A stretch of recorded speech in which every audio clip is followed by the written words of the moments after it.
Kita ke sorotan lain, Badan Eksekutif Mahasiswa Universitas Indonesia berunjuk rasa di depan gerbang Pancasila Gedung DPR Senayan, Jakarta. Meski diguyur hujan, mahasiswa tetap bertahan memprotes pengesahan revisi KUHP yang dilakukan DPR.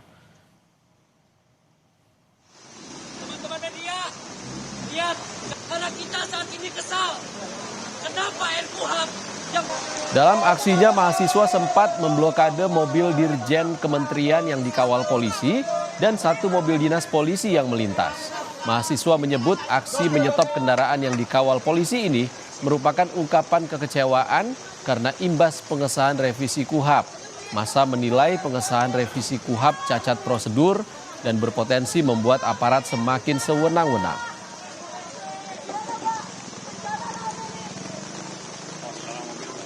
Tadi itu ada mobil pakai patwal. Di saat kondisi lagi aksi, dia pakai patwal asal jalan aja gitu loh. Ya sebenarnya itu sebagai bentuk kekecewaan kita saja sebenarnya. Kita bukan memberhentikan, tapi kita memberikan suatu ya bentuk demonstrasi di situ. Kita melakukan stop jalan dan lain sebagainya, gitu sih. Saudara, demo mahasiswa bertepatan dengan pengesahan revisi Kitab Undang-Undang Hukum Acara Pidana atau RKUHP menjadi undang-undang oleh DPR. Pengambilan keputusan ini dilakukan pada rapat paripurna ke-8 masa persidangan 2 tahun sidang 2025-2026.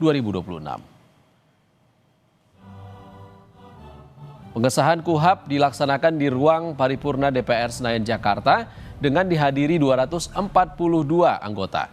Seluruh anggota dewan dari seluruh fraksi sepakat RKUHP disahkan menjadi undang-undang. Ketua DPR RI Puan Maharani berharap publik yang masih menolak proses legislasi ini tidak termakan hoaks terkait substansi KUHP baru.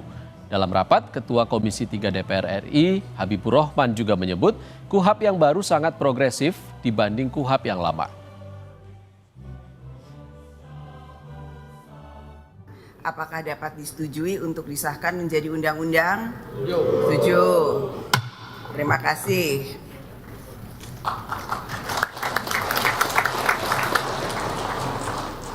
Tadi penjelasan dari Ketua Komisi 3 saya rasa cukup bisa dipahami dan dimengerti sekali. Jadi hoaks-hoaks yang beredar itu semuanya hoaks, tidak betul, dan semoga kesalahpahaman dan ketidakmengertian bisa segera kita sama-sama pahami bahwa itu tidak betul. KUHP yang baru ini sangat-sangat progresif yang bisa dilakukan pra peradilan. Yang pertama, sah atau tidaknya upaya paksa, kemudian sah atau tidaknya penghentian penyidikan, sah atau tidaknya permintaan ganti rugi, sah atau tidaknya penyitaan benda atau barang yang tidak ada kaitannya dengan tindak pidana. Kemudian penuntutan terhadap penanganan perkara tanpa alasan yang sah. Nah, yang ini yang saya sebutkan terakhir itu dikenal dalam bahasa Inggrisnya itu undue delay. Jadi kalau kita melaporkan perkara ke aparat penegak hukum, kadang-kadang bertahun-tahun nggak diproses, kita nggak bisa ngapa-ngapain. Nah, dengan KUHP yang baru, maka hal tersebut menjadi objek pra peradilan. Kita bisa ajukan gugatan pra peradilan agar hakim memutus agar laporan kita bisa ditindaklanjuti. Lalu soal permohonan penangguhan penahanan dan pembantaran penahanan juga menjadi objek KUHP.